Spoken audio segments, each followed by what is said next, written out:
Los orígenes del culto al Santísimo Cristo del Consuelo Fide Márquez Ruiz de Lira. Los habitantes de Torralba rinden culto a Cristo crucificado desde hace 400 años.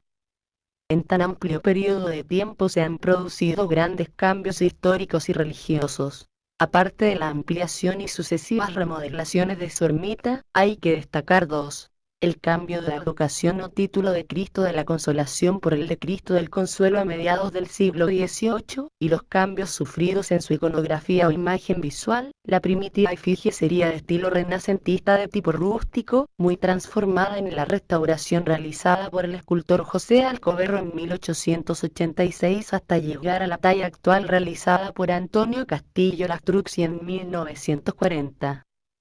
Transformaciones que, pese a lo que pudiera pensarse, no mermaron en nada la devoción que los torralbeños mantuvieron y mantienen a su Cristo. La celebración del cuarto centenario del culto al actual patrono de Torralba es motivo más que suficiente para analizar cuáles fueron los orígenes auténticos de dicha devoción. Durante varios siglos la tradición popular ofreció una explicación en nuestra opinión errónea, con grandes lagunas y sin ningún apoyo documental, como intentaremos demostrar. Básicamente se daba por válido que, tras una batalla en el cercano pueblo de Barajas, este se abandonó y los torralbeños se trajeron de allí una imagen de un crucificado, que con el paso del tiempo y por su fama de milagrero acrecentó la devoción hasta convertirse en patrón de la villa. Según las crónicas, en el invierno de 1442, inserto en una lucha entre bandos nobiliarios de ámbito nacional, se produjo un enfrentamiento por conseguir el rico e influyente maestrazgo de Calatrava entre el comendador mayor don Juan de Guzmán y el clavero don Fernando de Padilla. No obstante, ninguna crónica hace referencia a un Cristo ni tampoco a un pueblo.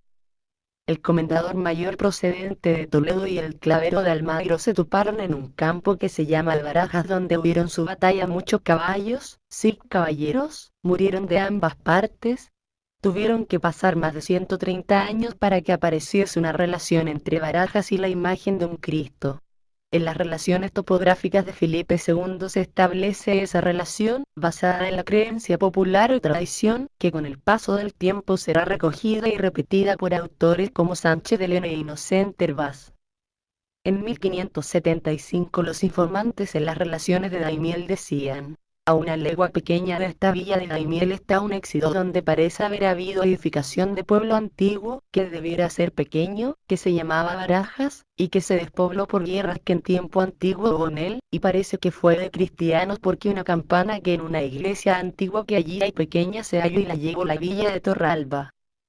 Los redactores de Torralba en la misma respuesta unen como hechos notables la aparición de la Virgen de las Cruces y Barajas, incorporando como nueva información la imagen de un Cristo. En los campos que llaman de Barajas, cuyo término antiguamente era el dicho término de la Tamarosa, en una batalla campal que duró 13 horas, de causa de esta batalla la gente del dicho pueblo quedó perdida y el pueblo se despobló, y quedó sin ninguna gente. Se trajo a esta villa un crucifixo lixado de Nuestro Señor enclavado en la cruz de bulto, y las imágenes de la Sacratísima Virgen María, y del Señor Juan, las cuales están al presente en esta dicha villa en la ermita de Santa María de la Blanca. Ambas relaciones hablan de Barajas pero con distinta localización geográfica. Además, los de Daimiel dicen que fue pueblo pequeño, mientras que los de Torralba hablan que tendría 80 a 100 vecinos, unos 400 habitantes, unido a que una batalla en campo abierto difícilmente puede ser causa de un rápido y total abandono de un pueblo. Sin embargo, lo que más llama la atención, si damos por buena la información, es que el crucifijo estaba lixado, es decir, lijado, lisiado y roto. ¿Podría un crucifijo roto hacia el año 1442 haber despertado una gran devoción a partir de 1607 entre los vecinos de un pueblo? ¿No hubiera sufrido más desperfectos según envejecía? Por otra parte, nos habla de un calvario, de una composición escultórica, formada por las imágenes de un crucificado, la Virgen María y San Juan como un conjunto, con entidad propia, donde se interrelacionan los tres personajes. El romper esa unidad significaba romper el carácter catequizador de las imágenes. El propio Inocente Hervás, a pesar de recoger y difundir estas informaciones de las relaciones topográficas, que luego siguieron y aún siguen numerosos historiadores, consideraba que, Junto a noticias interesantes para nuestra historia se hallan la aparición de la Virgen en las cruces y la destrucción y ruina de Barajas, los que no resisten un examen razonado y detenido. Como sacerdote Airbag quizá le asustó rebatir aspectos religiosos como, por ejemplo, la aparición milagrosa de la Virgen de las Cruces y la edificación de una iglesia en su honor, fechada según las relaciones en 1465 por orden de la Chancillería de Ciudad Real. Si bien como historiador perfectamente sabía que dicha institución aún no existía pues fue creada por los Reyes Católicos en 1494. Anacronía más que evidente y no la única que podemos encontrar en la tradición popular. Para terminar con el apartado de Barajas nada mejor que recurrir a la documentación conservada.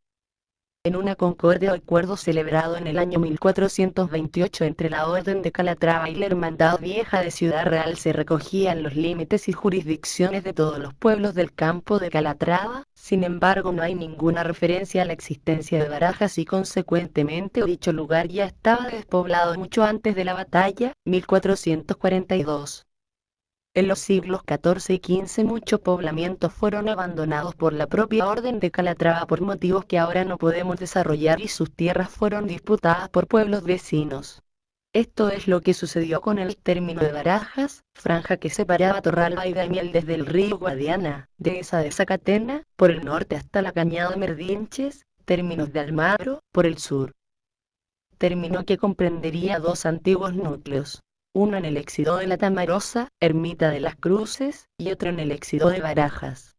Así al señalar los términos propios de Daimiel en las relaciones topográficas se recogía un privilegio otorgado por el maestre de Calatrava en el año 1268, a partir de la dehesa de Zacatena comienzan desde la senda de la Pollina, que alinde con término de Barajas, que es común a Torralba y Daimiel en el Pasto, y desde allí pasa a lindar con término de Torralba, y desde allí va al Pozo del Pardillo.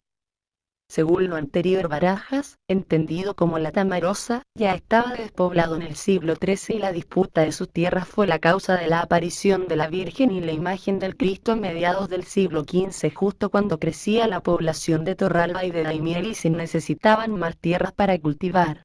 Hechos milagrosos con los que se pretendía justificar los derechos de propiedad de dichas tierras, muy codiciadas por ambos pueblos, con constantes pleitos y amojonamientos, como el de 1635 que establecía que la senda de la Pollina partía a los términos de la Tamarosa y el Quintanar, llegaba a la orilla del monte de Moraira, Mosalva, según Mojonera Antigua de 1485, hasta llegar a la cañada que llaman Pozo de Merdinche junto a las huertas de la dehesa de Barajas. La aparición del culto en la Tamarosa a una Santa María con la advocación de las cruces según lo ya expuesto habría que relacionarlo con el lugar donde tantos caballeros murieron tras una batalla campal. Dicho lo anterior, no se pone en duda que llegase a Torralba un calvario procedente de Barajas, pero sí que la imagen de ese Cristo de Barajas fuera la que asumió como propia la cofradía que surgió en Torralba a partir de 1607 con el título de Santísimo Cristo de Consolación. La aparición de la devoción a un Cristo crucificado en Torralba fue el resultado de la combinación de una serie de factores y motivaciones de tipo religioso, social, económico e incluso personal, encuadrada en el espíritu contrarreformista que surgió tras la celebración del Concilio de Trento, 1545-1563. A partir de la segunda mitad del siglo XVI la jerarquía católica, frente a la división creciente del cristianismo y la existencia de otras minorías religiosas, reglamentó las prácticas litúrgicas, potenciando el culto de la pasión y muerte de Jesús, mediante la exaltación de la penitencia y la conversión personal y el fomento de las formas externas de la religiosidad popular a través de la escenografía. Procesiones y rosarios por las calles, misiones y predicaciones multitudinarias, rogativas e incluso autos sacramentales y danzas religiosas.